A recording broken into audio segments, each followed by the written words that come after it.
everybody. This is Mike with On Point Preparedness. In these last days, evil is literally bursting at the seams.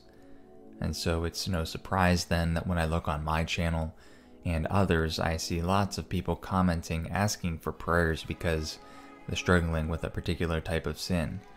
Doesn't matter what sin it is, it's just that they're struggling.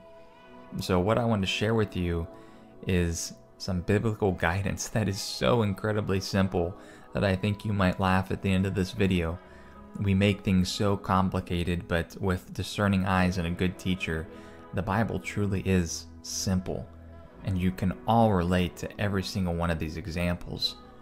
Now, especially parents with little kids, or even if you don't have kids and you're watching parents trying to, take care or discipline their own children. It seems like everything that you tell them not to do, the little rascals are going to go and do it. So don't touch that. Don't pull your sister's hair. Don't go over there. Don't run away. No matter what you say, they are going to do it. And unfortunately, that trait of disobedience continues in through adulthood. So I was in a training talking about warning signs, and there was this company that was in manufacturing, and they had welding that was occurring constantly on the second floor. And so because the pedestrian walkway was on the first floor underneath of these operations, they put a big bold sign saying, "Warning, do not look up." So naturally what the safety officers found is once people saw this warning sign saying "do not look up," it almost instilled a curiosity in people, and so every single person looked up and then was getting these welding sparks in their eyes. And lastly, we had that big solar eclipse where we were told don't look up at the sun without protective eyewear. And then we have this. And so here's how all these examples relate back to the Bible, which was written nearly 2,000 years ago, and it's still relevant.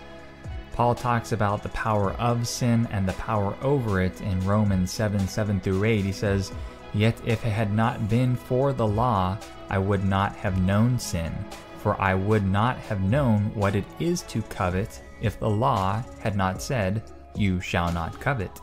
But sin, seizing an opportunity through the commandment, produced in me all kinds of covetousness." So here you have it.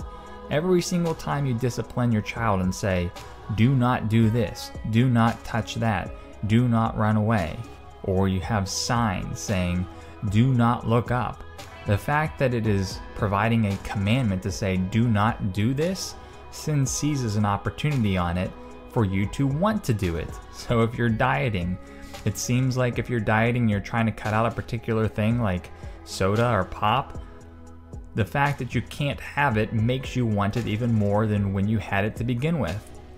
It is sin seizing the opportunity when you give consciousness to the sin that you're trying to avoid. So how do we combat the sin? Well, I know a lot of people try to willfully not sin, and a lot of people typically tend to provide timelines. So I've been alcohol free for 2 months. I've been pornography free for 3 weeks. But instead, we should be doing something that's seemingly counterintuitive. We shouldn't focus on the sin at all, nor the timelines that we've been without that sin because it gives it power. Rather, we should be focusing on the fruit of the Spirit. Now, this is not to say that we should not be telling people to not do something when it is wrong, whether it's our children or a brother and sister in Christ who's sinning. The difference here is that our primary focus should be on the fruits of the Spirit and not the sin itself. Now, for me personally, when I've struggled with particular sins, I find them shedding away when I focus on the fruit of the Spirit. So when I'm working on my videos, when I'm in the Word, when I'm in a giving spirit, I tend to not even think about the sin and it doesn't have control over me. But the second I try to will myself saying, "Today I'm not going to do this sin," well then sin seizes the opportunity and it creeps up right on top of me. And lastly, in addition to not focusing on not doing the sin, we must remain in continual prayer with the Father, asking us to protect us and not lead us into temptation, just as the Father's prayer says. This is Mike with On Point Preparedness. I hope you enjoyed this video. and I hope you win all your battles against sin. God bless.